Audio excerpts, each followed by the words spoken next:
90% have 10 or fewer employees. A lot of people have a lot of things to say up here today, myself included.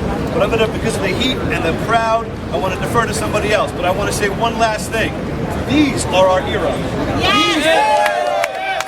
These people, they got to make payroll every 2 weeks. We love our staff. We love our staff. We love our staff. They got to make. We love our staff. They got to make health care payments. They got to help their employees that are families to get through the rough times and the good times. These people are the ones that matter. They put food on the table and they put bread out there. So please support our small businesses. And thanks to Councilmember Gjonaj and all the other electeds here and Andrew Ritchie. Thank you. We are New York. We are New York. We are New York. We are New York. We are New York. We are New York. A couple of York that people are going to speak, but I want to make sure they're recognized. We have representatives from the National Association of the State Latino Chambers of Commerce. We have the Latino Restaurant and Nightlife and Bar Association. We have the National Action Network. We have chambers from around the 5 boroughs. Bid Association, and the list goes on. But next I want to bring up our friend, and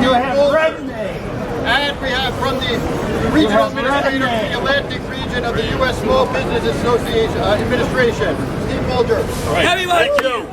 Good afternoon, ladies and gentlemen. I just want to say what an honor it is to be here with these Small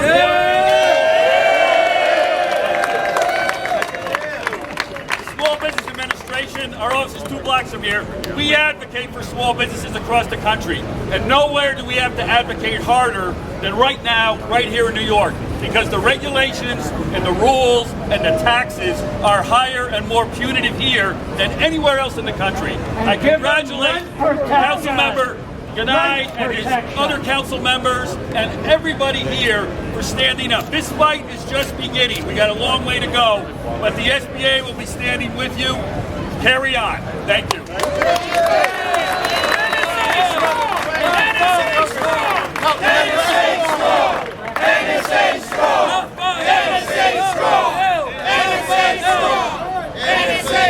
When we run for office, we always say that we're friends of small businesses.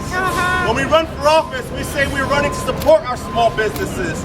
When we run for office, we say that we stand with Main Street and not Wall Street. But what we see over and over again is regulations that keep making it harder for our small businesses to keep their doors open.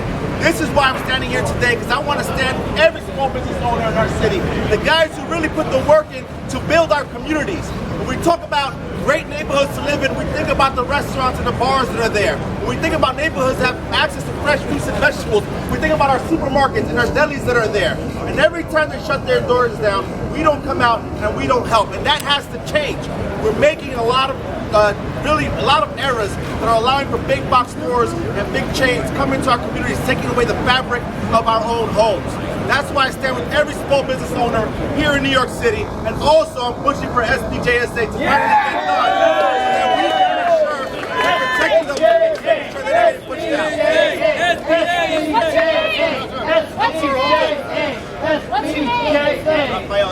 Thank you. Councilmember Holden. How many times have we been out here asking for relief from small business taxes and rents and everything else? How many times have we been here? The rents are too high. Nothing happens. So I agree. The rent is too high. The rent is too high. The rent is too high. The rent is too high. The rent is too high. The rent is too high. And what does the city do for us? What does the city do for small businesses? They raise the muni meters. They eliminate parking, right? They leave the stores empty. Nothing is done for small businesses in the city, which is the backbone that you heard. So I think it's time to take to the streets. Don't just stand in front of City Hall. Take it to the streets. Thank you. Yes, sir. Big Joe! All right, let's give a big cheer for Mayor de Blasio, everyone. I don't know.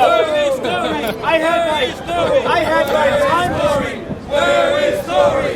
Where is Story? Where is Story? He knows the Story. Where is that? I don't see him here. Speaker, he's like... Anyway, I took... You're doing a great job. Thank you. You said it, so I'm just demonstrating it. I took my time machine to about 6 hours from now, and I envision a Mayor de Blasio full of nonsense standing on the stage in Miami trying to tell America that he's the right person to lead the American economy. The people behind us, the people whose economy, if you can call it that, he now leads, know the true Bill de Blasio. The Bill de Blasio that wants to come in your pocket. Every single rule the city makes sounds good, hurts them. Every single rule has a cost, and no one cares. The mayor's going to talk about inclusiveness. Not one of these people behind me have ever been included in conversations that affect their business. You know why? Because they probably tell the truth. They probably tell you the truth, that they're not millionaires. They're not fancy guys. I see one guy with a top hat, but he's not a millionaire. He's not a millionaire. Thank you. The spirit of the horse, of course. Yeah. These are the real New Yorkers. These are the community. This is not just a part of our community. Our businesses are our community. Bill de Blasio is going to tell the world a whole lot of nonsense tonight. We know the reality. We know the guy he is. And we know he's wrong for America and he's wrong for New York. Thank you.